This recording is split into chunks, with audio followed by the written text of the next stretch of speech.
It's your handicap between 12 and 15, and you feel you should be able to break 80, but more often than not, you're shooting 90 or more in a round. Let's have a look at 5 things today that could be influencing your ability to, or lack of ability, to shoot the scores that you want to. And maybe one or more of these 5 are going to be everything that you need to bring those scores right down for you. A number of these 5 things are going to seem like the blinding obvious, but that doesn't mean they're overlooked. The first of them is that it's important, in fact it's critical, you must hit the ground properly. So first of all, a lot of players that I see don't hit the ground. Now part of the reason behind that is because they seem to be trying to hit the ball up into the air. They seem to be trying to get the ball elevated, maybe hit it straight, get some distance on the shot. So the tendency is to try and direct the force of the swing toward the ball, toward the target, which sounds totally logical. The golf swing though, however, should be one where you're actually swinging the club more with a focus to making it move toward the ground. So when I swing the club down, my thought is that I'm trying to move my arms and then the club toward the ground. Now, because I'm holding onto the club will hit the ground and then go through. The more I try and swing the club toward the target, the more likely I am to get flippy with my hands and actually not hit the ground at all. So whether you're practicing on grass or whether you're practicing on a mat, the first thing to do is get this sensation of allowing the club to hit the ground. Now, if I make a hammering motion, so from here I'm lifting my arms, move my arms down here, and my wrists will be soft when I do the motion, and I'm just going to let the club fall. So it's dropping down like that. So I'm literally just making that hammering type motion toward the ground. When I swing the club, I can do the same thing, this hammering motion, but this time when I swing it back, make the hammering motion and turn, my club moves towards the ground. So I'm only ever trying to make the club move toward the ground. Now I can practice that. A bunker is a good place to practice it because it doesn't matter how much I dig, I'm actually getting this sensation of hitting the ground. If there's a piece of ground that's in the rough where you can just practice swing the club toward the ground, you can see my intent here is only so that the club hits the ground. So that's the first point. Let that club hit the ground. Now ideally it's going to hit the ball and the ground at the same time.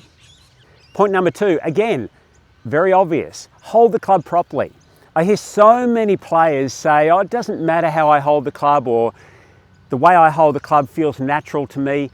Think of natural as being familiar. So you hold the club the way you do because you're familiar with it. It's a habit of holding the club.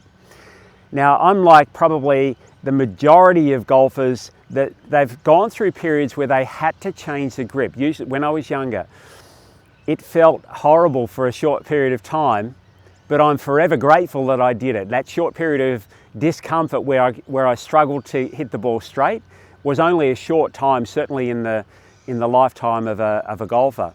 So let's have a look at some of the key things that we need to do. First of all, when you hold the club with your top hand, and I'm doing this for a right-handed golfer, reverse it if you're a lefty. The club needs to run across the base of my fingers here. So when I'm holding the club, rather than holding it through the middle of my hand, which I see is really, really common, I'm actually going to hold it across the base of the fingers. When I place close my left hand, my left thumb's running slightly off center. If it's a clock face, it's around about 1 o'clock, 1:30 perhaps on the grip. So it's not running down the top. When I hold the club with my right hand, very, very importantly, the club's running across to the first joints on my middle fingers and the last joint, the end joint on my forefinger. So I'm holding it very much in the fingers. I'm going to angle my hand a little bit so that when I close my right hand, my left thumb's running down the middle of the shaft. Now my right thumb's going to sit on the left side of the grip. When I hold the club like this, I've got both wrists running straight up and down. Now my hands are in a position where they're going to be able to work well as a team. If my hands are placed in any other way, they can compete, and that competition is going to destabilize my club face. So second thing is make sure that you're holding the club correctly. The third thing is this whole idea of momentum transfer.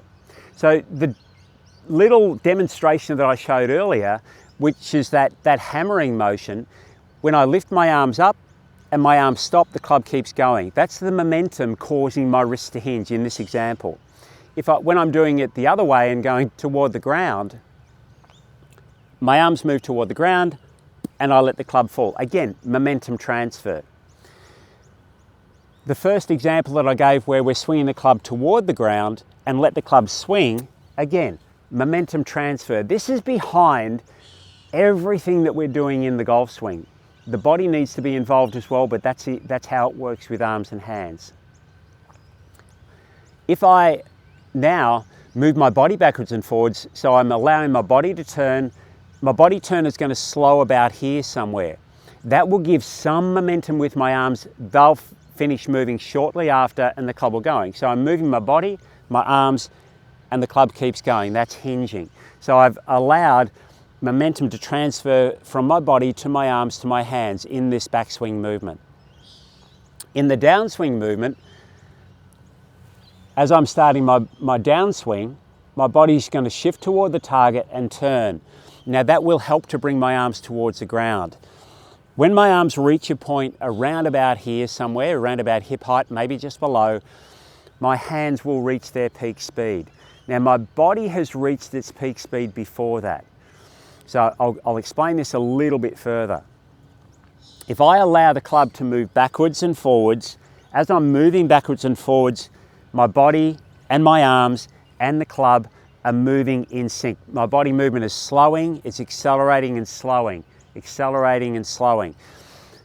My arms are doing the same. They're gaining speed, they're slowing down. They're gaining speed, they're slowing down. And all of that coordinated movement is transferring momentum to the club head. Now, if I go back to that downswing example, when I'm moving the club toward the ground, I'll get to about here. My body is beginning to slow. Now, I'm not consciously trying to slow it, but I'm allowing it to slow because the movement is actually going to influence to do that anyway. Then from my hands, it's just slightly below hip height. My arms will reach their peak speed, and all that momentum now is flowing from, essentially from the ground, through my body, through my arms, and into the club. So when I'm swinging the club down, all that momentum is moving the club toward the ground.